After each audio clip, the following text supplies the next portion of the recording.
जय बिरसा, जय आदिवासी। आप तमाम कार्यकर्ता,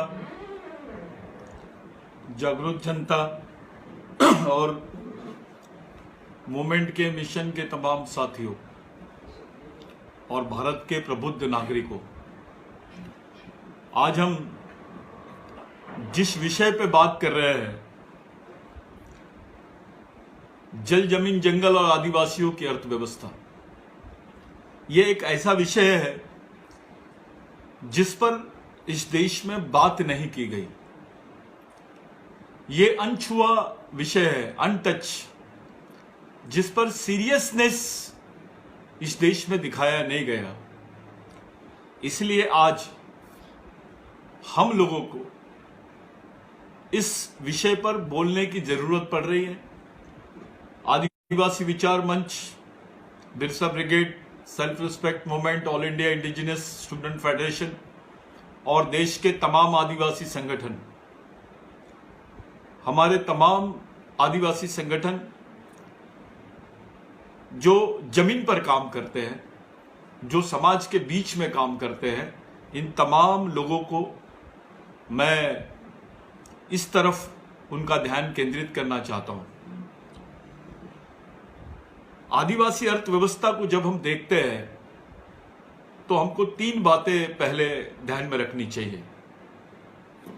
पहली बात, आजादी के पहले आदिवासियों की अर्थव्यवस्था कैसी थी, आजादी के बाद में आदिवासियों की अर्थव्यवस्था कैसी हो गई, और आने वाले 2020 के बाद आदिवासियों की अर्थव्यवस्था कैसी रहेगी। ये बात आप लोगों को समझ में आनी चाहिए, इसलिए इसको एक अलग तरीके से हम लोग पेश करना चाहते हैं।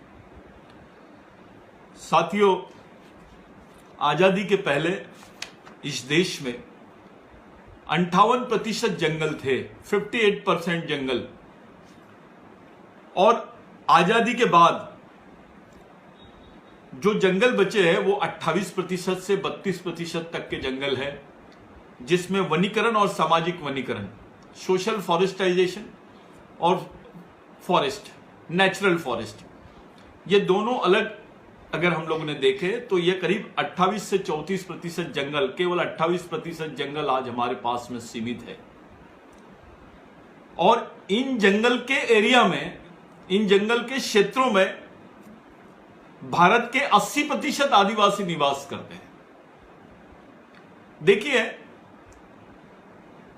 इन जंगलों को ग्रामीण अर्थव्यवस्था का हिस्सा बनाया या नहीं बनाया, यह भी एक प्रश्न आपको देखना पड़ेगा कि ग्रामीण अर्थव्यवस्था का हिस्सा भारत के जंगली क्षेत्र, वन क्षेत्र जो थे, वो ग्रामीण अर्थव्यवस्था का हिस्सा बन सके क्या, ये आपको समझना पड़ेगा। ग्रामीण अर्थव्यवस्था कृषि पर निर्धारित, उस पर आधारित की गई है, लेकिन जो जंगली क्षेत्रों के, यानी वन क्षेत्रों के, घने वन क्षेत्रों के जो वहां की जो अर्थव्यवस्था है, वो दोनों अलग दिखाई देते हैं। यहां आदिवासियों की जो जीवन शैली है वो वन उपज पर निर्भर करती है, झूम खेती पर निर्भर करती है और उनके पारंपरिक व्यवसायों पर निर्भर करती है। साथियों, जो आंकड़ा पूरे देश का हमारे सामने आया है, जो स्टैटिकल डाटा हमारे सामने पूरे देश का आया है आज आदिवासियों के बारे में, भारत की 70 से 80% आदिवासी आबादी जो है वो जंगल में रहती है, मजदूरी करती है, खेत मजदूर है, और उनका पूरा जीवन उनके इस पर निर्भर करता है। जंगल पे निर्भर करता है, मजदूरी पे निर्भर करता है और खेत मजदूरी पे निर्भर करता है। हमारे पास एक डाटा है कि केवल 17% आदिवासी आज भूमालक है। भारत के केवल 17% यानी 17% आदिवासी भारत में भूमालक है और 75% आदिवासी मजदूर है। 11% आदिवासी नौकरी, फैक्ट्री यानी कंपनियों में, कारखानों में और छोटे छोटे लघु उद्योग में काम कर रहे हैं, और 4% आदिवासी अपने पारंपरिक उद्योगों को लेकर, व्यवसाय को लेकर अपना जीवन निर्भर करता है। आज आजादी के पहले, आजादी के बाद और आने वाले समय पर अगर हम ये 3 तरीके से आज हम लोगों ने इसका स्टडी करे तो आपको समझ में आएगा। मैं उसके पहले एक डाटा आपके सामने, एक खास फिगर आपके सामने रखना चाहता हूं। जंगल में रहने वाले आदिवासियों की जो आय है प्रतिदिन, वो 1 रुपये 85 पैसे है। आज 1 रुपये 85 पैसे रोज कमाता है जंगल में रहने वाला आदिवासी, उसकी रोज की इनकम है।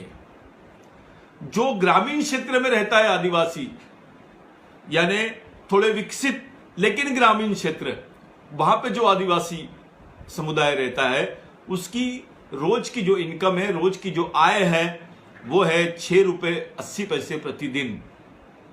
जंगल में रहने वाले की आय अब देखिए 6 रुपये 80 पैसे प्रतिदिन जो आय है, वो ग्रामीण क्षेत्र के आदिवासी की है। और शहरी क्षेत्र में रहने वाला मजदूर आदिवासी जो है, उसकी जो आय है वो है 12 रुपये 13 पैसे। ये इकोनॉमिक डाटा है। अब ये डाटा कुछ लोगों को हजम नहीं होगा, भारत के बड़े इकोनॉमिस्ट लोगों को ये डाटा हजम नहीं होगा। इसलिए नहीं होगा क्योंकि उनके पास डाटा नहीं है, वो पूरे परिप्रेक्ष्य में देखते हैं। आदिवासियों को लेकर उन्होंने कभी ऐसा स्पेसिफिक आदिवासियों के लेकर उन्होंने नहीं सोचा। अब बड़ी बात यह है भाइयों इसमें कि जो आदिवासियों के क्षेत्र में कोयला है, जो आदिवासियों के क्षेत्र में सागवान है, जो आदिवासियों के क्षेत्र में माइंस है, जो आदिवासियों के क्षेत्र में जंगल है, और जो आदिवासियों के क्षेत्र में दवाइयां है, जिसको आयुर्वेदिक दवाइयां और ये बाकी रिसोर्स बोलते हैं, क्या ये जो क्षेत्र है, ये जो फील्ड है, इस फील्ड की जो इकोनॉमी है, जो अर्थव्यवस्था है, उसका आदिवासी हिस्सा बना क्या? ये अगर आप सोचोगे तो आप पाओगे कि आदिवासियों को इस व्यवस्था का हिस्सा बनने नहीं दिया गया है। कोयला खदान, भारत में एक भी आदिवासी की कोयला खदान नहीं है। और कोयला खदानें ये या तो करीब 35% सरकारी है और 65% जो खदानें हैं ये निजी हाथों में है, निजी उद्योगपतियों के हाथों में है, निजी पूंजीपतियों के हाथों में है। चाहे सागवान का उद्योग हो, तेंदुपत्ता का उद्योग हो, बीड़ी का उद्योग हो, चाय पत्ती का उद्योग हो, या उनके क्षेत्र में मिलने वाले माइंस का उद्योग हो, जिसको खनिज बोलेंगे आप, ये खनिजों के भी कारखाने आदिवासियों के नहीं है। वो मालिक नहीं बन सका उसका, जो उसके क्षेत्र में उत्पन्न होने वाली चीज है, ये उसका व्यवसाय नहीं कर पाया आदिवासी आदमी। ये 2 बातें हैं। आपके मन में एक प्रश्न खड़ा होना चाहिए कि अगर कोयला आदिवासी के क्षेत्र में होता है तो आदिवासी कोयला व्यापारी क्यों नहीं बना? अगर आदिवासी के क्षेत्र में सोना होता है, खनिज होता है, लोहा होता है, तो आदिवासी लोहा व्यापारी, सोना व्यापारी ये क्यों नहीं बना? उसके बाद आदिवासी के क्षेत्र में अगर जंगल है तो जंगल से निर्माण होने वाली जितने प्रोडक्ट है या जितने उत्पाद है, उस उत्पादों का व्यापारी क्यों नहीं बन पाया आदिवासी? और जो मेडिसिन है, जिसको आप दवाइयां बोलते हैं, उन दवाइयों का व्यापारी क्यों नहीं बन सका? उन दवाइयों का उद्योग करने वाला वर्ग आदिवासी क्यों नहीं बन सका? ये प्रश्न अपने दिमाग में खड़ा करो अगर आदिवासी इकोनॉमी को आप समझना चाहते हो तो।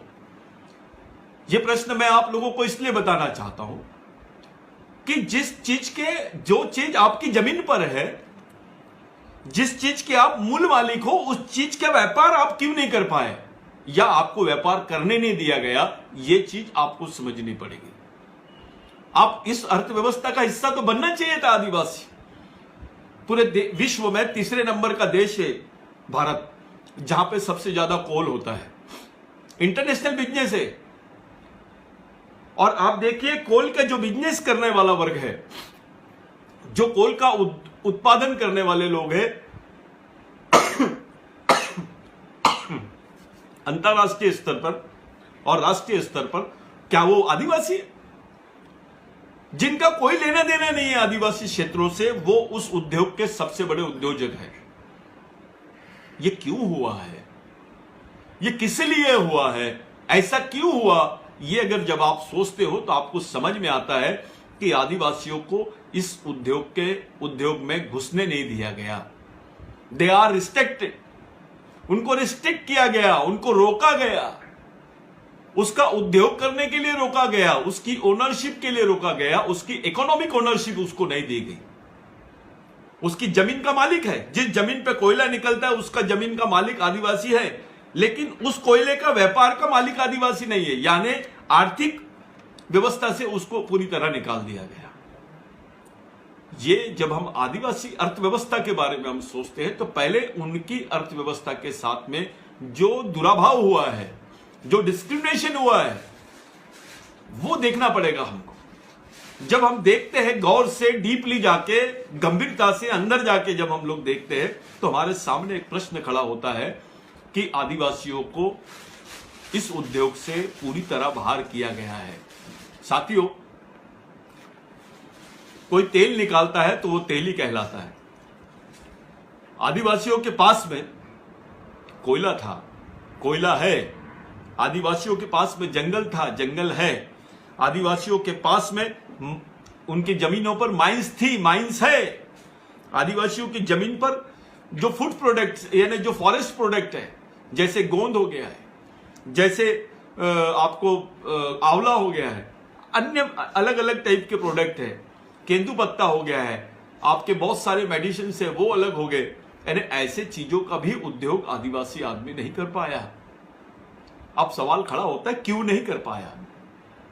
दुनिया के किसी भी इकोनॉमिस्ट या दुनिया के जितने भी इकोनॉमिस्ट लोग हैं, अर्थशास्त्री लोग हैं, जब उनसे आप ये बात बोलते हो कि जिसके जमीन पर कोयला उगता है वो कोयले का व्यापारी नहीं बन पाया है। ये भारत एक ऐसा देश है जहां पर आदिवासियों के साथ में ऐसा हुआ है। ये इसलिए हुआ है क्योंकि उनके अधिकारों को नकारने की जो प्रोसेस है, उनके अधिकारों को रिजेक्ट करने की, उनके राइट्स को रिजेक्ट करने की जो प्रोसेस है, ये दुनिया में सबसे ज्यादा भारत में हुई है। ये हमको समझना पड़ेगा। साथियों, आजादी के पहले आदिवासियों का जो संघर्ष था वो जमीन का था। आजादी के बाद भी संघर्ष जमीन का है। आने वाले समय में 2020 के बाद में जो मॉडर्न वर्ल्ड है उसमें भी संघर्ष जमीन का ही रहने वाला है। सब तरफ से जब आप देखोगे आदिवासियों की जो अर्थव्यवस्था है उसके बारे में जब आप सोचोगे तो आपके सामने बड़े अलग अलग प्रश्न आएंगे। आप हमारे महापुरुषों का संघर्ष ले लो, तिलका मांझी से लेकर, सिद्धू कान्हू से लेकर, पूजा भील से लेकर, टंट्या भील से लेकर, भीमा नायक से लेकर, राघोजी भांगरे से लेकर, बाबूराव शर्मा के से लेकर, शंकरशाह रघुनाथ शाह से लेकर, आपके जितने भी महापुरुष हुए हैं हमारे, ये तमाम महापुरुषों का संघर्ष जमीन का संघर्ष रहा है। इन्होंने जमीन को अपना जीवन समझा है क्योंकि जमीन ही उनके जिंदा रहने का आखिरी साधन था। आदिवासियों ने अपने जिंदा रहने के आखिरी साधन को बचाने के लिए अपनी पीढ़ियां लगा दी उस संघर्ष को लड़ते लड़ते लड़ते लड़ते। दुनिया में इतनी लड़ाई जमीन के लिए कहीं नहीं हुई जितनी भारत में हुई। हजारों सालों से आदिवासी इस संघर्ष को करते आ रहे हैं और आगे भी होते ही रहेगा क्योंकि उनका पूरा जीवन इसी के ऊपर डिपेंड है। मेरे भाइयों, अब बड़ा प्रश्न यह है कि जब अंग्रेजी हुकूमत ने भारत की सरकार को टेक ओवर किया, यानी यहां की जो सरकार थी उसको अपने हाथों में लिया, और बिरसा मुंडा के सामने जो ये सिचुएशन आई तो बिरसा मुंडा ने एक सवाल खड़ा किया उनके सामने कि ठीक है, आप अपनी सरकार चलाइए, आप अपना राज चलाइए, आप यहां पर आपका बिजनेस करिए, लेकिन हमारे हाथों में सिर्फ हमारा जो मूल अधिकार है, जो पारंपरिक अधिकार है, जो सामाजिक सांस्कृतिक अधिकार है, यानी जल, जमीन और जंगल, ये हमारे अधिकारों में रखिए। आपको जो करना है वो कर लीजिए। देखिए, बिरसा मुंडा की सोच का आप अंदाजा लगाइए। जल, जमीन और जंगल। बिरसा मुंडा जी ने जो आंदोलन को दिशा दी थी उसकी खासियत यह है कि बिरसा मुंडा जी ने बोला कि आप हमको जल दे दीजिए, हमारा पानी दे दीजिए, आप हमारा जंगल दे दीजिए और हमारी जमीन दे दीजिए, आपकी सरकार है, आप चलाइए, कोई प्रॉब्लम नहीं है। यानी उन्होंने अपने सामाजिक, सांस्कृतिक, पारंपरिक, प्राचीन अधिकारों को बरकरार रखने की जो बात किया है, ये बहुत बड़ी बात है। और यही संघर्ष आपको हमारे बाकी पूर्वजों में दिखाई देगा। उसका मॉडर्न फेज यानी उसकी जो आखिरी उसका ये था चेहरा था, वो बिरसा मुंडा था।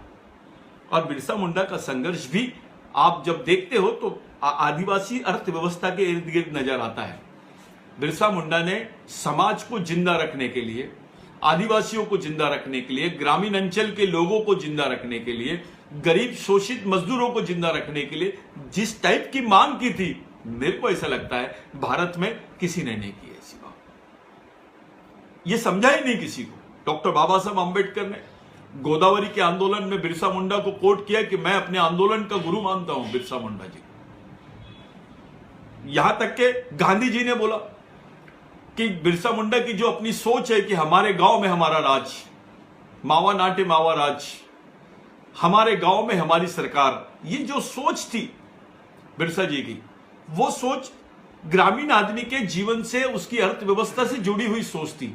हमारी गांव में हमारी सरकार का मतलब यह है कि वहां हमारी अर्थव्यवस्था होनी चाहिए, वहां के जल जमीन जंगल पर हमारा अधिकार होना चाहिए। एक ऐसा विचार बिरसा मुंडा जी ने सामने लाया। और यह केवल एक घोषणा नहीं थी, ये आदिवासियों की आर्थिक स्थिति को देखकर, उनके जिंदा रहने के साधनों को देखकर और उनके जिंदा रहने के प्रावधानों के लिए बिरसा मुंडा ने यह आंदोलन खड़ा किया।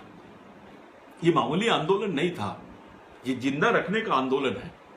आज भी भारत में आदिवासियों का संघर्ष जल जमीन जंगल का संघर्ष है। कुछ लोगों ने ऐसा सवाल करते हैं कि आदिवासी लोग डेवलपमेंट के खिलाफ में है। ये कौन सा डेवलपमेंट है? ये कौन सा डेवलपमेंट का मॉडल लाए आप कि हमारा कोयला है और जब WCL या इंडियन कोल ये जो बनता है तो वो भारतीय कोल एजेंसी जब बनती है तो उसमें आदिवासियों को केवल 7.5% आरक्षण का प्रावधान करता है और 90% आदिवासियों की जमीन से आप कोयला निकालते हो, उनके क्षेत्रों से कोयला निकालते हो।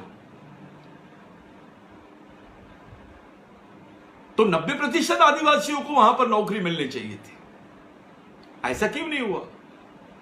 आज आपका वन विभाग बना है, केंद्र का हो या राज्य सरकार का वन विभाग हो, वन विभाग में आदिवासियों की भागीदारी, उनकी सामाजिक हिस्सेदारी, उनकी जनसंख्या और उनके पास उनका जो वन क्षेत्र में जो रहवास है उसका प्रमाण देखते हुए, उनकी जनसंख्या और उसका स्तर देखते हुए उनकी नौकरियों की बात होनी चाहिए थी। लेकिन वन क्षेत्र में भी आदिवासियों को 7.5% आरक्षण दे रहे आप, और आरक्षण भी ऐसे नहीं मिला आपको, यानी आपका विचार ही नहीं हुआ। आरक्षण इसलिए नहीं दे रहे कि आप जंगल में रहते हो, आरक्षण इसलिए नहीं दे रहे आपको कोल माइंस में क्योंकि आपकी जमीन पे कोयला है, इसका उससे कोई संबंध नहीं है। यानी ये डिसाइड करते वक्त भी, ये निर्णय लेते वक्त भी आदिवासियों की अर्थव्यवस्था को, उनकी जो वास्तविक मूल पारंपरिक अर्थव्यवस्था है, उस अर्थव्यवस्था को ध्यान में रखकर फैसला नहीं लिया गया। और इसी फैसले को सुरक्षित रखने के लिए, इस फैसले पर विचार विमर्श होना चाहिए, इसी उद्देश्य से 5वीं और 6वीं अनुसूची का प्रावधान किया गया। यह कॉन्स्टिट्यूशन में पैरेलल कॉन्स्टिट्यूशन है। यह भारतीय संवैधानिक व्यवस्था में आदिवासी अर्थव्यवस्था के अनुरूप, उनकी सामाजिक, सांस्कृतिक और आर्थिक अर्थव्यवस्था के अनुरूप 5वीं और 6वीं अनुसूची में जो प्रावधान किए गए वो बड़े इंपॉर्टेंट है, वो बहुत ही महत्वपूर्ण है। इस पर बात ही नहीं हुई पूरे देश में, आजादी के बाद से लेकर अब तक के कोई चर्चा ही नहीं हुई इसके ऊपर। आप देखिए, केवल 4 राज्य हैं जिनको 6वीं अनुसूची में रखा गया, मिजोरम, मेघालय, त्रिपुरा और असम। ये 4 राज्य जिनको 6वीं अनुसूची में रखा गया। 5वीं अनुसूची में छत्तीसगढ़, झारखंड, उड़ीसा, मध्य प्रदेश, राजस्थान, महाराष्ट्र, आंध्र प्रदेश, गुजरात, हिमाचल प्रदेश और तेलंगाना को रखा गया। यानी करीब करीब 10 राज्यों को इन्होंने 5वीं अनुसूची में रखा। यह बड़ी समझने वाली बात है। आदिवासी अर्थव्यवस्था के बारे में जब हम बात करते हैं तो आपको इस एंगल से सोचना भी जरूरी है। आप देखिए, लक्षद्वीप में आदिवासी जो है 94% है, लेकिन इनको ना 5वीं ना 6वीं अनुसूची में रखा गया। उसके बाद नागालैंड में आदिवासी 90% है, लेकिन आदिवासियों को यहां 5वीं और 6वीं अनुसूची में नहीं रखा गया। अरुणाचल प्रदेश में 70% आदिवासी है, लेकिन यहां पे भी 5वीं अनुसूची और 6वीं अनुसूची का प्रावधान नहीं किया गया। उसके बाद मणिपुर है, मणिपुर में करीब करीब आदिवासी 45% है, वहां पर भी उनके लिए प्रावधान नहीं किया गया। इसके बाद में आप आइए सिक्किम में, सिक्किम में भी आदिवासी 40% के ऊपर में है, वहां पर भी प्रावधान नहीं किया गया। जम्मू कश्मीर में आदिवासी करीब 14% है, 14% आदिवासियों के लिए भी प्रावधान नहीं किया गया। उसके बाद आप गोवा में आइए, गोवा में करीब करीब 12% आदिवासी है, वहां पर किसी क्षेत्रों को भी इन्होंने 5वीं और 6वीं अनुसूची का हिस्सा नहीं बनने दिया। अंडमान द्वीप जो है, जहां पर आदिवासियों की जनसंख्या ये लोग माइनस बता रहे हैं। अंडमान निकोबार द्वीप जो है वास्तविकता में आदिवासी द्वीप था, इसको तो सोचा ही नहीं जा सकता था। आज वास्तविक हालत ऐसी होगी कि आदिवासियों की जनसंख्या माइनस में आ गई। वहां केवल 8% आदिवासियों की जनसंख्या भारत सरकार घोषित करती है, यह सोच का विषय है। उसके बाद आप कर्नाटक में आ जाइए, 7% आदिवासी है। दमन दीव में आ जाइए, आपके पास दमन दीव में भी ये आदिवासियों को माइनस दिखा रहे हैं, जहां पे 8% से ज्यादा आदिवासी है। उत्तराखंड में भी आ जाइए, वो लोग बोलते हैं 3% आदिवासी है, उत्तराखंड जैसे राज्य में। उसके बाद केरल में आइए, केरल में 2% आदिवासी बता रहे हैं, जबकि केरल में करीब करीब 7 से 7.5% आदिवासी है। उनको इन लोग डिफाइन नहीं किए। केरल, बिहार, तमिलनाडु और उत्तर प्रदेश, उत्तर प्रदेश में तो आदिवासी ही नहीं है बोल रहे हैं। करीब करीब 1% गवर्नमेंट आंकड़ा बताती है, 1% से भी कम गवर्नमेंट का आंकड़ा आ रहा है। और 4-5 राज्य ऐसे बता रहे हैं जहां पर आदिवासी ही नहीं है। एक पंजाब है, हरियाणा है, चंडीगढ़ है, दिल्ली और पौंडीचेरी है। साथियों, ये आदिवासियों की तरफ देखने का नजरिया नहीं है, ये आदिवासियों की तरफ नहीं देखने वाला रिजल्ट है। भारत में ऐसा कोई राज्य नहीं है जहां पर आदिवासी आदमी नहीं रहता है। वर्तमान में भी ऐसा कोई राज्य नहीं है जहां पर आदिवासी राज्य नहीं रहता है। किसी ने क्वेश्चन नहीं किया, किसी ने प्रश्न नहीं पूछा पार्लियामेंट में कि भैया आप ये जो राज्य है इनको 5वीं अनुसूची और 6वीं अनुसूची से क्यों आप लोगों ने दूर रखा। ऐसा क्वेश्चन कभी खड़ा नहीं किया गया। राष्ट्रपति उस पर बात करने के लिए तैयार नहीं है, राज्यपाल उस पर बात करने के लिए तैयार नहीं है। राष्ट्रपति और राज्यपाल 2 इंपॉर्टेंट पर्सनालिटीज है, जो रिस्पॉन्सिबल पर्सनालिटी है, जिसको राज्यपाल और राष्ट्रपति के अधिकार जो है वो 5वीं और 6वीं अनुसूची के बारे में बहुत ज्यादा इंपॉर्टेंट है। यानी आदिवासियों के बारे में वास्तविकता में अगर कहीं सामाजिक और संवैधानिक जवाबदारी किसी पोस्ट पर आती है या किसी पद पर आती है तो वो राष्ट्रपति और राज्यपाल है। लेकिन आप देखिए पूरे देश के राज्यपाल और देश का राष्ट्रपति आदिवासियों के बारे में अभी तक के कोई उल्लेख नहीं किया, कोई बात करने से कतराते हैं, क्योंकि इनके ऊपर में जो प्रेशर होता है ये उद्योगपतियों का होता है, इन पर व्यापारियों का प्रेशर होता है, एक पूंजीपति वर्ग का प्रेशर होता है कि आप बोलिए मत। इनका पूरा उद्योग जो है ये आदिवासियों पर डिपेंड है। आदिवासियों का जितना दमन होगा उतना इनके उद्योगों का विकास होगा। अब इसको ये लोग राष्ट्र विकास के नाम से जोड़ दिए। राष्ट्र का विकास और आदिवासियों का विनाश, ये दोनों प्रक्रियाएं आपके सामने दिखाई दे रही है। कुछ लोगों को अगर भारत सरकार से आप लोग पूछिए कि आदिवासियों का आर्थिक स्तर अगर बड़ा है तो उसके प्रमाण अपने को दीजिए। कोई इकोनॉमिस्ट, रघुराजन जैसे इकोनॉमिस्ट भी चुप हो गए जब उनके सामने यह सवाल खड़ा हुआ कि आदिवासियों की अर्थव्यवस्था या उनका आर्थिक स्तर बढ़ा है या घटा है आजादी के बाद में। उनके पास कोई डाटा नहीं है। यानी हमारी जो सामाजिक, आर्थिक, शैक्षणिक जवाबदारी सरकार के ऊपर में थी, सरकार यहां पर वेदना शून्य है। सरकार आपको सोच ही नहीं रही है आपके बारे में। साथियों, जिंदा रहने का मूल साधन आदिवासियों का उसकी जमीन है, उसकी जंगल है और उस जमीन पे होने वाला पानी है। जितने power plant, private power plant की परमिशन गवर्नमेंट ने दी है, उनके सामने उन्होंने ये शर्त नहीं रखी कि भाई जहां से तुम पानी ले रहे हो, जिस क्षेत्र में आप इसका गठन कर रहे हो, निर्माण कर रहे हो पावर प्लांट का, वहां पर कम से कम 80% नौकरियां आदिवासियों को देनी चाहिए थी। एज पर इंटरनेशनल ILO जो है इंटरनेशनल लेबर ऑर्गेनाइजेशन, ILO का जो बेसिक है, जिसको अंतरराष्ट्रीय श्रम संगठन का कानून जो इसको बोलते हैं आप, वो कानून के अंतर्गत उन आदिवासियों को वहां पर अधिकार मिलने चाहिए थे। 5वीं अनुसूची में बनने वाले कारखानों में आदिवासियों को उतना उनका 80% रोजगार मिलना चाहिए था। छठवीं अनुसूची में होने वाले उद्योगों में आदिवासियों की 80% भागीदारी होनी चाहिए थी, लेकिन इस बारे में आदिवासियों को कभी नहीं बोला गया, इस पर कभी विचार नहीं किया गया, ना ही इस पर सरकार सीरियसली इस पर काम करी है। भाइयों, मेरा ये कहना है कि अभी की जो सिचुएशन है वो सिचुएशन का अगर आप लोगों ने ब्यौरा लिया, उस सिचुएशन को अगर आप लोगों ने देखा, तो आपको समझ में आएगा कि आने वाले समय में आदिवासियों की जो अर्थव्यवस्था है वो पूरी तरह खत्म होती दिखाई दे रही है, पूरी तरह खत्म होती दिखाई दे रही है।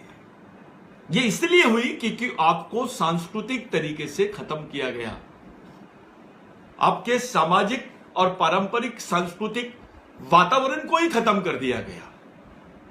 जहां जहां आपकी संस्कृति नष्ट हुई है, वहां वहां आपकी अर्थव्यवस्था खत्म हुई है। यानी आदिवासियों की सांस्कृतिक सामाजिक व्यवस्था का संबंध उनकी अर्थव्यवस्था से है। इसी बात को नेग्लेक्ट किए, यही कारण है कि आदिवासियों की पहचान का संघर्ष हम खड़ा करने की बात कर रहे हैं, आदिवासियों के मूल अधिकारों का संघर्ष हम खड़ा करने की बात कर रहे हैं। केवल राष्ट्रीय स्तर पर नहीं, अंतरराष्ट्रीय स्तर पर भी बात होनी चाहिए। भारत विश्व में दूसरे नंबर का देश है जहां सबसे ज्यादा पॉपुलेशन आदिवासियों की है, लेकिन भारत सरकार का इंटरनेशनल लेवल पे यूनाइटेड नेशंस में रिप्रेजेंटेशन जाता है कि भारत में आदिवासी नहीं है, और भारत का सुप्रीम कोर्ट बोलता है कि आदिवासी ही भारत के मूल निवासी है। ये दोनों बातें समझने की बात है। एक तरफ सुप्रीम कोर्ट एक्सेप्ट करता है, लेकिन भारत की जो अंतरराष्ट्रीय पॉलिसी है, जो रणनीति है, उसमें भारत डायरेक्टली यूनाइटेड नेशंस में बोलता है कि भारत में आदिवासी नहीं है। इसके दो घाटे हैं, क्योंकि आदिवासी अधिकारों का अंतरराष्ट्रीय हस्तक्षेप भारत सरकार नहीं चाहती है। भारत के उद्योगपति, भारत के व्यापारी, भारत के पूंजीपति, भारत के उच्च वर्णीय और भारत के राजनीतिक लोग आदिवासी के पारंपरिक व्यवसाय को खत्म करके, उनके पारंपरिक अधिकारों को खत्म करके वहीं पर अपने उद्योगों का निर्माण कर रहे हैं, क्योंकि कच्चा माल आदिवासी के क्षेत्र में है, मजदूर आदिवासियों के क्षेत्र में है, जमीन आदिवासियों के पास में है, पर्यावरण आदिवासियों के पास में है। तो आदिवासियों की व्यवस्था को या आदिवासी क्षेत्रों में ही उद्योग लगाना है, इसके लिए उनकी जरूरत है कि आदिवासी संस्कृति को पूर्ण रूप से नेस्त नाबूद कर दिया जाए, उनकी अर्थव्यवस्था को तोड़ा जाए। ये इसके पीछे का लॉजिक है। भाइयों, मैं हमेशा बोलते रहता हूं कि भारत के विकास और भारत की आजादी में आदिवासियों का जो हिस्सेदारी है, यह भारत की किसी भी कौम से ज्यादा है। ये जितने बड़े बड़े व्यापारी हैं, इनसे पूछिए, आप टाटा से पूछिए आपकी जमीन किसकी जमीन पर आपके उद्योग है, आप अंबानी से पूछिए किसकी जमीन पर आपके उद्योग है, बाकी मित्तल से पूछिए, आप जो बड़े बड़े उद्योगपति, आप इनके जमीन का सर्वे कर लीजिए, इनके उद्योग किस क्षेत्र में है। आप जमशेदपुर की बात लीजिए, पहला टाटा का कारखाना जमशेदपुर में, जो पूरा 5वीं अनुसूची क्षेत्र है, 5वीं अनुसूची का क्षेत्र है। मैं अभी कुछ देख रहा हूं इंटरव्यूज वगैरह में, सब लोग बोल रहे हैं, कुछ टीवी के एंकर्स बोलते हैं कि ये 5वीं अनुसूची 6वीं अनुसूची आपने कहां से लाए। यानी संविधान में प्रावधान होने के बावजूद एंकर्स पूछने लग गए अपने कार्यकर्ताओं से कि भैया आप ये प्रावधान कहां से लाए। भाइयों, सामाजिक वनीकरण का ठेका होता है, झाड़ लगाने का बहुत बड़ा टेंडर होता है, करोड़ों में टेंडर होता है, कम से कम 1000 करोड़ के ऊपर में। और पूरे भारत में सामाजिक वनीकरण के नाम पर, वृक्षारोपण के नाम पर जो टेंडर हुआ है पिछले 5 सालों में, वो करीब करीब 1 लाख करोड़ तक के गया है। उस 1 लाख करोड़ के टेंडर में एक टेंडर आदिवासियों के फेवर में आया क्या? कोई आदिवासी आदमी उसका टेंडर लिया क्या? इस पर एक क्वेश्चन खड़ा कर दीजिए आप। कोई जवाब नहीं है इनके पास। इसलिए हमको ये दिल से बोलना पड़ता है कि ये देश किसका है, इस देश के मूल मालिक कौन है। और ये जब बात आप रखना चाहते हो, जब आप ये बात करने के लिए लोगों के सामने जाते हो, तो आपको बताना पड़ता है कि आपके पूर्वजों ने जो संघर्ष किया है उसको राष्ट्रीय संघर्ष का हिस्सा आपने क्यों नहीं बनाया। टंट्या मामा के, टंट्या भील के, भगवान टंट्या भील के संघर्ष को राष्ट्रीय संघर्ष नहीं माना गया, उनको डकैत बोला गया। लेकिन एक तरफ जमींदारों से लड़ाई, साहूकारों से लड़ाई और दूसरी तरफ अंग्रेजों से लड़ाई, और अंग्रेजों की और जमींदारों और साहूकारों की साठगांठ। तो जो जमींदार साहूकार अंग्रेजों की साठगांठ में थे वो स्वतंत्र सेनानी बन गए, और जो इनके खिलाफ में संघर्ष कर रहे थे वो लोग देशद्रोही बन गए। ये वर्तमान डाटा है। आप देखिए, जिनके पास स्वतंत्र सेनानी का प्रमाण पत्र है, कुछ लोग, अभी इमरजेंसी लगी थी भारत में, उस इमरजेंसी में जो लोग जेल में थे उनको सहायता के नाम पर मध्य प्रदेश में भी एक स्कीम लागू की गई, उनको पेंशन की स्कीम लागू की गई, उनको बाकी सब चीजों की स्कीम लागू गई। लेकिन किसी ने अगर ये ब्यौरा लिया, किसी ने सर्वे किया कि आदिवासी कितने मरे थे, 70% संघर्ष आदिवासियों का जल जमीन जंगल के लिए हुआ, और उसी जल जमीन जंगल पे आज भारत विकसित हुआ है। भारत का विकास उसी जल जमीन जंगल पे हुआ है, जिसके लिए आदिवासियों के परिवार, उनकी पूरी कौम की कौम खत्म हो गई है। उनका कोई शेयर नहीं है, उस पर कोई बात नहीं है, उस पर कोई चर्चा नहीं है। ये दुख है इस बात का, और ये चर्चा हमको खड़ा करना पड़ेगा। इस चर्चा को सामने लाना पड़ेगा, भारत के तमाम बुद्धिजीवियों के सामने रखना पड़ेगा कि भाई हिस्सेदारी किसको बोलते हैं। केवल ये फलाना है, फलाना ठिकाना है, ये राज्य है, ये अभी इसको हिंदुस्तान बना दो, इसका नाम हिंदू राज्य है, ये हिंदू राष्ट्र है, ऐसा बोलने का अधिकार आपको कहां से आया है? किसने दिया है? ये वो लोग बोल रहे हैं जिन्होंने देश के लिए कुछ नहीं किया। इनको पूछिए, आइए आप हमारी तुलना कीजिए। आप, हम खुलेआम चाहते हैं चर्चा पूरे देश में कि आइए आप बताइए कि आपने देश के लिए क्या किया, नहीं तो हम बताते हैं देश के लिए हमने क्या किया और देश के लिए हमने क्या क्या खोया है। जिनकी जमीन पर, जिनके उत्पादन पर, जिनके साधनों पर, जिनके जीवन पर यह देश की बुनियाद रखी गई है, उनसे बात करने के लिए तैयार नहीं है कोई। आज उन पर विचार करने के लिए कोई तैयार नहीं है। यह संघर्ष बहुत बड़ा संघर्ष है।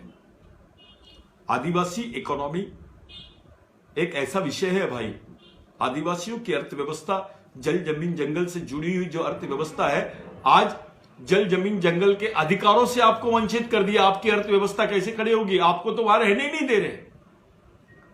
किसी आदिवासी ने लकड़ी चुना तो जेल में जा रहा है वो। किसी आदिवासी ने जंगल में अंदर चले गया तो उसको, उस पर केसेस लगा दी गई। अभी तो कानून ला रही है गवर्नमेंट कि वहां पर जो फॉरेस्ट गार्ड होंगे वो फॉरेस्ट गार्ड बिगर परमिशन के, बिगर किसी से पूछे आदिवासियों को अरेस्ट कर लेंगे। चाहे उसके पास में अगर जिसको कुराड बोलते हो आप, जो एक उसका साधन है लकड़ी तोड़ने का और बाकी सब चीजों का, वो साधन भी रहेगा तो उसको अरेस्ट करने के पावर से, उस पर फायरिंग करने के पावर से। जितनी केसेस आज लगी है, एक सलमान खान पे केस लगी तो पूरे देश में हंगामा हुआ, लेकिन भारत में 90% जानवरों को मारने की जो केसेस है, जिसमें से 50% केसेस झूठी है, वो आदिवासियों पे लगाई गई। आदिवासियों के क्षेत्र में शेर है, दूसरी तरफ नक्सलवादी है। आदिवासी ने नक्सलवादी को पानी पिलाया तो नक्सल समर्थक की केस भी लगी है उस पर। यानी ये जो प्रभाव आपको देखना पड़ेगा, कानूनी जिसको बोलते हैं implementation of act, implementation of law and order, कौन उसका शिकार हुआ है? जिसको देश नहीं समझा, जिसको संविधान नहीं समझा, वो राष्ट्रद्रोही बन गया। इसका मतलब ये नहीं कि हम नक्सलवाद का समर्थन करते हैं, हम नक्सलवाद के समर्थन में नहीं हैं, लेकिन हम ये जो थीम बन रही है, जिस तरीके से आदिवासियों की तरफ देखने का दृष्टिकोण बन रहा है, जब जब आदिवासी अपने मूलभूत अधिकारों के बारे में बात करता है, उसको राष्ट्रद्रोही बनाने का षड्यंत्र रचा जा रहा है।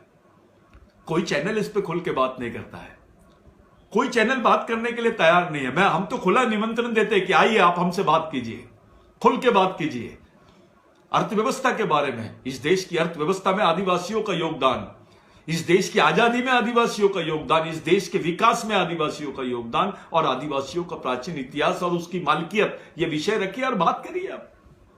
कोई चैनल बात नहीं करेगा, नहीं करते हैं। अगर जिस दिन यह इश्यू बन जाएगा, इस देश में एक नई चर्चा शुरू हो जाएगी। या हिंदू मुस्लिम का इश्यू बन सकता है, यहां पर किसी संत को मार दिए तो हंगामा हो जाता है, कोई मारे जाए तो हंगामा हो जाता है, लेकिन लाखों की संख्या में लोग ऐसे मर रहे हैं, उसके ऊपर कोई हंगामा नहीं होता है। साथियों, आदिवासी अर्थव्यवस्था का एक जीता जागता आपको उदाहरण देता हूं मैं। जितने मजदूर अभी लॉकडाउन में एक प्रदेश से दूसरे प्रदेश गए थे, उसमें 80% आदिवासी है। उनकी अर्थव्यवस्था देखिए आप, उनकी अर्थव्यवस्था देखिए कि उनको मजबूर हो गए वो अपनी जमीन छोड़कर, अपना गांव छोड़कर, अपनी पूर्वजों की जमीन छोड़कर दूसरे शहर में जाके वो रोजगार करने के लिए मजबूर हो गए। इस बात का उदाहरण यह है कि यही बात इस बात का प्रमाण है कि आदिवासियों की जो अर्थव्यवस्था है ये पूरी तरह ध्वस्त की गई है। आदिवासियों की अर्थव्यवस्था ध्वस्त की गई है। विकसित देश है भारत को ये लोग आर्थिक समृद्ध बनाने की बात कर रहे हैं। 1 रुपए 40 पैसे इनकम, 1 रुपए 80 पैसे इनकम, 6 रुपए 80 पैसे इनकम, 12 रुपए 70 पैसे इनकम, ये इनकम है। ये उसकी रोज की कमाई है। 1 रुपए 40 पैसे में अच्छी वाली बिस्किट नहीं आती, बिस्किट का पूड़ा नहीं आता, अच्छी चॉकलेट नहीं आती कैडबरी की। वो अपने बच्चे को वो चॉकलेट भी नहीं खिला सकता, इतना भी नहीं कमा सकता। शहर में जाकर एक बोतल पानी भी लेने की उसकी औकात नहीं है। जिस पानी की कीमत 20 रुपए रखी गई है, वो पानी की बोतल, एक शुद्ध पानी की बोतल कमाने की, उसको पीने की ताकत आदिवासियों में नहीं है आज। ये अर्थव्यवस्था आदिवासियों की, ये स्तर है उनके जीवन का। और उस समाज के आप नुमाइंदे हो। उस समाज, ऐसा समाज पूरे भारत में बैठा है जिसकी खून पसीने पे भारत के बाकी सब चीजें, उसका विकास हो रहा है। भाइयों, देश हमारा है, हमको किसी की राष्ट्रीयता का सर्टिफिकेट नहीं चाहिए। इस देश का प्रधानमंत्री भी आदिवासियों को राष्ट्रीय भक्त का सर्टिफिकेट नहीं दे सकता है, राष्ट्रपति भी नहीं दे सकता है, क्योंकि जिस देश के वो राष्ट्रपति है, जिस देश के वो प्रधानमंत्री है, वो देश का मालिक आदिवासी है। उस देश का मालिक आदिवासी है। ये बात को समझने की जरूरत है, लेकिन वैसा नहीं है। आप पर बहुत बड़ी जवाबदारी है। हम छोटे छोटे मुद्दों पर काम कर रहे हैं। मैं बार बार उस चीज को ले रहा हूं कि आप ये जातीय मुद्दों पर, ये संकीर्णता के मुद्दों पर काम करना छोड़ दीजिए। आप व्यापक हो जाइए। आपको अंतरराष्ट्रीय स्तर पर भी इस सिचुएशन की सामना करना पड़ेगा, राष्ट्रीय स्तर पर भी इस सिचुएशन का सामना करना पड़ेगा। आपकी राष्ट्रीय पहचान को भी आपको खड़ी करनी पड़ेगी और आपकी अंतरराष्ट्रीय पहचान को भी खड़ी करनी पड़ेगी। इसकी एक रणनीति होती है, इसकी एक सामाजिक रणनीति होती है। हम इसलिए एक व्यापक बात करने जा रहे हैं। हम मराठाओं को बोल रहे हैं, ओबीसी को बोल रहे हैं, हम हमारे दलित भाइयों को बोल रहे हैं, अल्पसंख्यक भाइयों को बोल रहे हैं कि आप किसके वंशज हो। इसलिए बोल रहे हैं क्योंकि इस समाज की तरफ उनका ध्यान केंद्रित होना चाहिए। भारत में एक ऐसे विषय पे काम चल रहा है जो पूरी तरह बुनियादी रूप से झूठा है, झूठा है। ऐसे राष्ट्रीयता की बात चल रही है जिसका कोई वजूद नहीं है, उसकी कोई सांस्कृतिक और सामाजिक पार्श्वभूमि नहीं है, लेकिन हो रहा है, माना जा रहा है। मैं हमेशा बोल रहा हूं, हमेशा इस बात पे जोर देता हूं कि आप जब भी इस परिप्रेक्ष्य में बात करते हैं, मैंने बताया जिस जिस जगह पर, जिस जिस देश में आदिवासियों की सांस्कृतिक सामाजिक पहचान खत्म हुई है, उनकी संस्कृति खत्म हुई है, वहां उनकी अर्थव्यवस्था नेस्त नाबूद हो गई है। तुम देखो, आपकी कल्चरल स्टेटस जहां जहां डिस्ट्रक्शंस की तरफ गई है, आपका कल्चरल जो सोशल स्टेटस है वो जहां डिस्ट्रक्ट हुआ है, खत्म हुआ है, नेस्त नाबूद हुआ है, वहां आपकी अर्थव्यवस्था भी खत्म हो चुकी है। आपकी संस्कृति का संबंध आपके जीवन से है, आपकी पहचान का संबंध आपके आने वाले अधिकारों से है। और इस देश में आपसे बड़ा आदमी कोई नहीं है।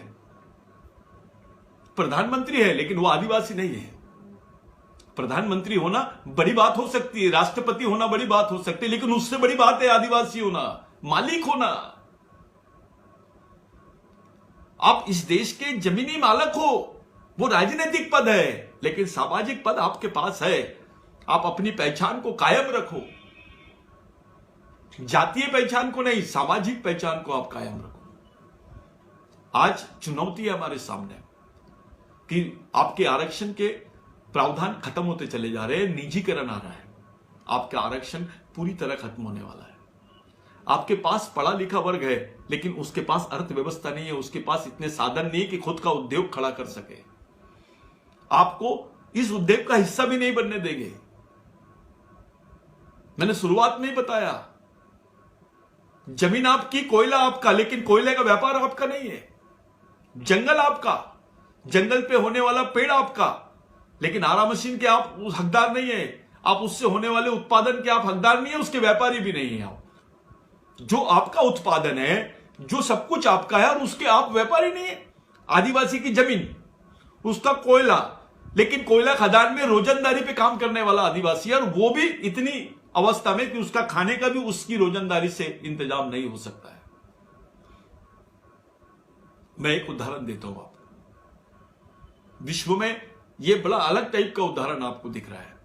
आदिवासी अर्थव्यवस्था पे बात कर रहे हैं तो कुछ सटीक उदाहरणों से हमको समझना पड़ेगा। विश्व में आप देखिए, अपने ही जमीन पर आदिवासी, अपने ही जमीन पर उसकी जमीन दूसरा आदमी ठेके से करता है और वो मजदूरी करता है उस पर। अपने ही जमीन पर वो मजदूरी कर रहा है। एक दूसरी तरफ एक बैल और दूसरा आदिवासी आदमी। उसकी अर्थव्यवस्था, उसके जीवन के आर्थिक स्तर को आपको अगर देखना है तो बैल के साथ आदिवासी आदमी को जोता जा रहा है। यानी बैल यानी जानवर और एक तरफ आदिवासी, ये दोनों मिलकर खेती जोता जा रहा है। और ये पैटर्न पूरे देश में लागू हो गया है। आप लोग अभी फेसबुक में या ये व्हाट्सएप में या बाकी यूट्यूब में आप लोग देखते होंगे, लेकिन वास्तविकता पे जमीन पर यही चल रहा है। बेटा का बाप पहले वो जमींदार के पास काम करता था, अब उसका बेटा काम कर रहा है उसके लिए। वो पैदा ही उसकी जमीन पर काम करने के लिए हुआ है। उसकी अर्थव्यवस्था कहां से खड़ी होगी? उसकी आर्थिक स्थिति के विकास के बारे में कोई सुपर प्लानिंग हो रही है क्या? हम लोग मंदिरों की अर्थव्यवस्था खड़ी कर दी है, हमने पुजारियों की अर्थव्यवस्था खड़ी कर दी है, लेकिन अपना अर्थव्यवस्था के बारे में आपने सोचा नहीं। ये मेरा आकलन है कि जो धोखा आदिवासियों के साथ में भारत में हुआ है, विश्व में किसी देश में नहीं हुआ जितना धोखा आदिवासियों के साथ भारत में हुआ है। अब तो आदिवासी के ही देश में उसको देशद्रोही बोला जा रहा है, उसको राष्ट्र विरोधी बोला जा रहा है, उसको अलगाववादी होने का स्टैंप लगा रहे हैं। मैं खुली चर्चा के लिए निमंत्रित करता हूं सबको, करो इस पे खुली चर्चा आए, हमसे बात करें, हम बताते हैं मिशन क्या होता है। इस देश का वास्तविक राष्ट्रीयता, इस देश की वास्तविक राष्ट्रीयता क्या है, इस पर चर्चा होनी चाहिए कि सही में इस देश का राष्ट्रीय नागरिक कौन है। नागरिक होना अलग बात है, मालिक होना यह दूसरी बात है। आप नागरिक ही नहीं, इस देश के मालिक भी है। यहां पर ड्वेल सिटीजनशिप वालों के लिए प्रावधान है। अमेरिका में भी रहता है, ऑस्ट्रेलिया में भी रहता है, इंग्लैंड में रहता है, जर्मनी में रहता है और इंडिया में रहता है, उसके लिए प्रावधान है। लेकिन जो इस देश का नागरिक भी है और मालिक भी है, उसके लिए कोई प्रावधान नहीं है। जो ड्वेल नेशनल आइडेंटिटी है वो आपके पास है, किसी के पास नहीं है। जो ड्वेल नेशनल आइडेंटिटी जिसको बोलते हैं, दो आइडेंटिटी, दो पहचान। एक आप इस देश के नागरिक हो, लेकिन उससे बड़ी पहचान आप इस देश के मालिक भी हो। यह आदिवासियों के पास है। बावजूद उसके दोहरी पहचान, दोनों पहचान होने के बावजूद वो आज इस स्थिति में नहीं है कि 1 किलो गेहूं खरीद सके। वो रोज इतना नहीं कमाता है कि 1 किलो चावल खरीद सके। फिर ये लोग आदिवासी क्षेत्रों में स्कीम चलाते हैं, फ्री में चावल देंगे, फ्री में गेहूं देंगे, और आपके ऑटो पर कब्जा, आपके दिमाग पर कब्जा, आपके पेट पर कब्जा, आपकी अर्थव्यवस्था पर कब्जा, आपके क्षेत्र पर कब्जा, आपकी जमीन पर कब्जा, आपकी जमीन पर जो संसाधन है उस पर कब्जा। दूसरे क्षेत्रों में आंदोलन नहीं चलता है फ्री चावल, मुफ्त चावल देने का। आदिवासी क्षेत्रों में घोषणा हो जाती है कि भैया हम मुफ्त चावल देंगे, बेचारे आदिवासी भूख के मारे वोट देना शुरू कर देते हैं। लोकतंत्र का इतना बड़ा मजाक किसी देश में नहीं होता है जितना भारत में है। और आप उस समाज के बासिंदे हैं, उस समाज के मूल नागरिक है जिस समाज की ऐसी अर्थव्यवस्था है, जिस समाज की ऐसी सामाजिक व्यवस्था है। साथियों, अर्थव्यवस्था आपकी सांस्कृतिक और सामाजिक व्यवस्था से जुड़ी हुई है। It is directly proportional to your culture and social status which is helpful to define yourself, your identity and your rights on this land. आपके इस जमीन पर जो अधिकार है उसको डिफाइन करने के लिए जरूरी है। आप ये जातीय आइडेंटिटी की बीमारी से बाहर निकलो। मैं गोंड हूं, मैं प्रधान हूं, मैं भील हूं, मैं आंध हूं, मैं महादेव कोड़ी हूं। ये जो छोटी बीमारी है, ये कैंसर से बड़ी बीमारी है, आपकी सोच को रोकती है। इससे बाहर निकलो, व्यापकता लाओ अपनी पहचान में, अपने अधिकारों में और अपनी सोच में।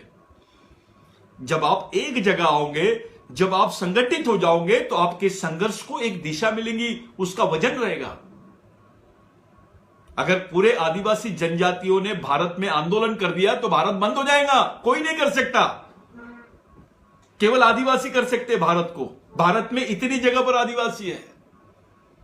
ये भारत के 5वीं अनुसूचित वाले 10 राज्य, 6वीं अनुसूचित वाले सूची वाले 4 राज्य, और जहां पर हम ऑलरेडी बड़ी संख्या में, अगर हमने अपना लोकतांत्रिक आंदोलन भी किया तो भारत खड़ा नहीं हो सकता है।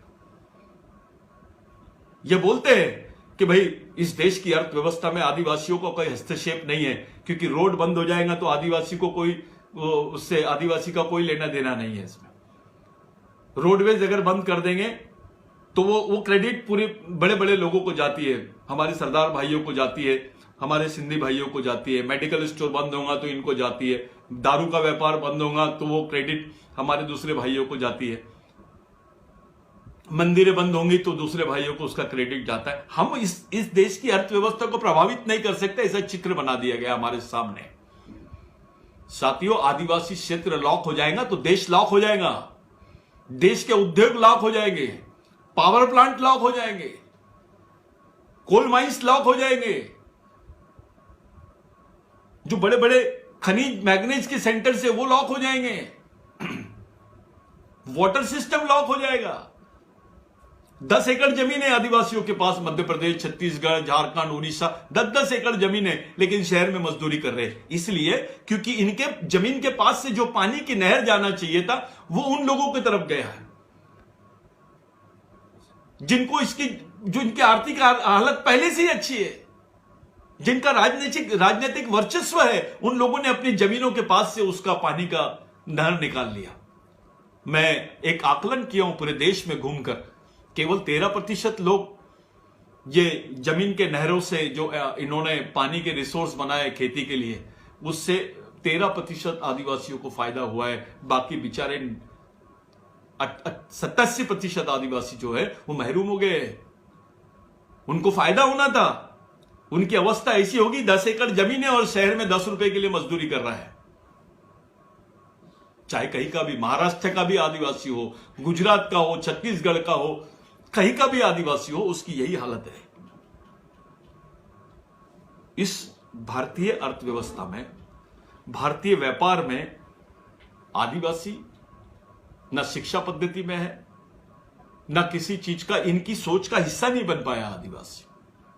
कोई अच्छी स्कीम आदिवासियों के लिए नहीं लाई गई। ये जो वन जमीन कानून है, इसका इंप्लीमेंटेशन किया गया। गैर आदिवासियों को पारंपरिक वन निवासी के नाम पर इन्होंने वहां पे जमीनें दी, लेकिन आदिवासियों के हिस्से में जमीनें नहीं आई। केवल 23% आदिवासियों को जमीनें मिली, बाकी तो सब गैर आदिवासियों को जमीन दी गई है। ये सच्चाई है, आप डाटा लो, देखो। और खास करके ये 4-5 सालों में जो हुआ है देश में, वो बहुत ज्यादा ये है, हमारे लिए चिंता का विषय है। हम किसी पार्टी का समर्थन नहीं करते, हम केवल समाज के हक में, समाज के लिए, समाज को बचाने के लिए, समाज के जीवन स्रोतों को जिंदा रखने के लिए, उनके आने वाली जनरेशन को कैसे जिंदा रखेंगे, उसके रिसोर्स क्या रहेंगे, इस दिशा में सोच रहे हैं। हम भारत के सभी नागरिकों से प्यार करते हैं, हम किसी समाज का, किसी धर्म का अनादर नहीं करते, लेकिन हम अपेक्षा करते हैं कि हमारे जिंदा रहने के बारे में भी सोचा जाए। सबके सामने विकास का प्रश्न है, उन्नति का प्रश्न है, आदिवासियों के सामने जिंदा रहने का प्रश्न है, यानी उनकी अर्थव्यवस्था से वो बाहर हो गए, राष्ट्रीय प्रवाह से बाहर आदिवासी हो गए। उनके जिंदा रहने के संभावनाओं को जब हम तलाशते हैं तो हमारे हाथ में रिजल्ट नहीं दिखाई देते। एक मजदूर, सबसे नीचे लेवल का काम, आखिरी काम, यानी मजदूरी, हाथ मजदूरी जिसको बोलते हैं, अगर आपको हाथ मजदूरी का भी काम नहीं मिलेगा तो आप कौन सा काम करोगे इसके बाद, ये बताइए। इसलिए रिजल्ट आ रहे हैं, आपके लोग, काम नहीं मिलता, कुछ नहीं मिलता, वो 600 रुपए में खून बेच रहे, 700 रुपए में खून बेच रहे, 800 रुपए में खून बेच रहे, कोई किडनी बेच रहा है, कोई आंखें बेच रहा है, कोई अपने बच्चों को बेच रहा है। आप सुने होंगे कई लोग अपनी बच्चियों को बेच डाले हैं बाजार में, आदिवासी लड़कियां खरीदने जाते हैं लोग। ये अर्थव्यवस्था में आपकी अर्थव्यवस्था खत्म होने का नतीजा है। अब आदिवासी आदमी आदमी नहीं रहा, वो वस्तु बन गया है। अब जमीन, आदिवासियों की जो जमीन है वो वस्तु बन गई, खरीदी बिक्री की वस्तु थी, पहले वो अधिकार थे। Now it is converted into commodity. आपकी जमीन पहले आपके मूल अधिकार और उसके सांस्कृतिक, आपके ये पारंपरिक अधिकारों का हिस्सा थी, आज वो वस्तु बन गई है। आदिवासियों की जमीन कहीं से भी ली जा रही है, राष्ट्रीय सुरक्षा के नाम पर आपके एक कानून बना दिए कि नहीं, आदिवासियों की जमीन जाना चाहिए, जिसको लैंड एक्विजिशन एक्ट बोलते हैं, भूमि सुधार अधिनियम, उसके तहत भी आदिवासियों की जमीनें जा रही है। प्रोजेक्ट आ रहे तो आदिवासियों की जमीनें जा रही, इसलिए जा रही है भाई क्योंकि आदिवासियों की जमीन सस्ती है। आपसे पूछता हूं मैं, आपकी जमीन की वैल्यू कम क्यों है? दूसरे की जमीन 10 लाख रुपए एकड़ और आदिवासी की जमीन 1 लाख रुपए एकड़, इतना डिफरेंस क्यों है? क्योंकि आप उस इकोनॉमी से बाहर हो गए। आपकी संपत्ति का वैल्यूएशन जो है वो जीरो है, आपके अधिकारों का वैल्यूएशन जीरो है, आपके अस्तित्व का वैल्यूएशन जीरो है, इसलिए आपकी अर्थव्यवस्था खत्म हो गई, ध्वस्त हो गई। आपकी आने वाली जनरेशन को जिंदा रखने के लिए मिशन चलाना है। अर्थव्यवस्था को समझने के लिए आपको पूरे डाटा को अपने आंखों के सामने रख के बात करना पड़ेगा। ये उड़नछू बातें करने से काम नहीं चलेगा। विश्व में भारत विकासशील देशों में गिना जाता है, लेकिन विश्व में सबसे ज्यादा गरीब आदमी कालाहांडी में मिला, उड़ीसा के कालाहांडी में, और वो आदिवासी आदमी मिला। उसकी इनकम 1 रुपये 25 पैसे। ये मैं नहीं बोल रहा हूं, ये अंतरराष्ट्रीय स्तर का सर्वे बोलता है।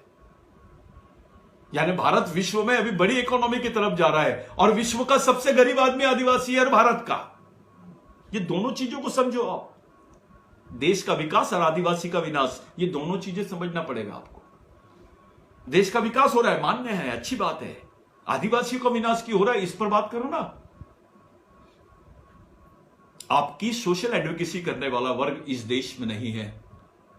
डेमोक्रेसी में जिस वर्ग की सोशल, इकोनॉमी और एजुकेशनल और उनके अधिकारों का, कॉन्स्टिट्यूशनल राइट्स की एडवोकेसी यानी उसकी वकालत करने वाला वर्ग जब तक के नहीं आएगा, समाज की अवस्था में बदलाव नहीं आएगा। हमको पार्टी प्रेम से ज्यादा सामाजिक प्रेम की तरफ आना पड़ेगा। हमको दूसरे संगठनों में काम करने के बजाय सामाजिक संगठनों की तरफ ज्यादा आना पड़ेगा। और जहां जहां आपको अपॉर्चुनिटी मिलती है, जब जब आपको मौका मिलता है, उस मौके को भी आप समाज के लिए बुनाइए। इसके अलावा कोई पर्याय नहीं है। जहां से मौका मिले, जो साधन मिले, जो अपॉर्चुनिटी मिले, जो इस मिले, उसको पूरे समाज के लिए कन्वर्ट करें। भाई, विश्व में सबसे ज्यादा दुखी वर्ग भारत का आदिवासी है, यह बात का मैं दावा करता हूं। विश्व में सबसे ज्यादा अगर दुखी कोई मानव समूह है तो वो भारत का आदिवासी है। इस बात का मेरा अध्ययन है, मैं इस पर चर्चा करने के लिए तैयार हूं। खुली चर्चा, देश पर, राष्ट्रीय स्तर पर बात करने के लिए तैयार हूं, लेकिन खुली होनी चाहिए। हम अपने दर्द को कहां बताएं, हम अपनी सामाजिक तकलीफ को किसके सामने बयान करें, कोई साधन नहीं है, आपके यहाँ मीडिया नहीं है, आपके पास लोग नहीं है, आपके लोग बात करना नहीं चाहते। मेरे भाइयों, एक आखिरी ऑप्शन आपके पास है, एक मिशन के माध्यम से, एक मूवमेंट के माध्यम से हमारे शहीदों ने जो काम किए हैं उसी काम को हमको आगे बढ़ाना है। तो ही आदिवासी नाम का व्यक्ति, आदिवासी नाम का समाज, आदिवासी नाम का मानव समूह इस देश में रहेगा। अदरवाइज 2020 में आप ढूंढते रहोगे आदिवासी कौन है करके, क्योंकि खुद आदिवासी अपने आप को आदिवासी कहने के लिए तैयार नहीं है। आज आदिवासी कहने से आपके गोंड होने के बात को कोई धक्का नहीं लगता है। आदिवासी कहने से आपके प्रधान या भील होने से, मुंडा होने से वो धक्का नहीं लगता है। यह व्यापक पहचान है आपकी, ये सामाजिक परिभाषा है, इसको समझो। जातीय परिभाषा से बाहर निकलो। जिस बात पर आप एकत्रित हो सकते हो, जिस बात पर आपकी संख्या अल्पसंख्यक से बहुसंख्यक हो सकती है, उस थ्योरी पे विश्वास करो। लड़ने की रणनीति है ये। सामूहिक संघर्ष की तरफ चलो, जो हमारे पूर्वजों ने किया, जो टट्टा भील ने किया, बाबूराव शेरमाके ने किया, राघोजी भांगरे ने किया, बिरसा मुंडा ने किया, हमारे तमाम शहीदों ने किए, उसी लाइन की तरफ चलिए आप। सच देखा जाए तो इस सब्जेक्ट पे बात करने के लिए आपको बहुत सारी चीजों का और बहुत समय की जरूरत पड़ती है। ये छोटे समय पे हम इसको सिर्फ टच कर पा रहे हैं, उसकी पार्श्वभूमि खड़ी कर पा रहे हैं। हम मिलते रहेंगे, हम चर्चा करते रहेंगे, और जो भी चर्चा करेंगे खुली चर्चा करेंगे। मैं बात कर रहा हूं, इसका मतलब यह नहीं कि मैं हर चीजों पर मेरी बात सही हो सकता है। हमको समय समय पर अध्ययन करना पड़ेगा। आप लोग सामाजिक एकता के बारे में सोचिए, सामाजिक संघर्ष के बारे में सोचिए, सामाजिक अधिकारों के बारे में सोचिए, सामाजिक जीवन के बारे में सोचिए, और सामाजिक भविष्य के बारे में भी सोचिए। यही हमारे सामने आखिरी पर्याय है। जय बिरसा, जय आदिवासी।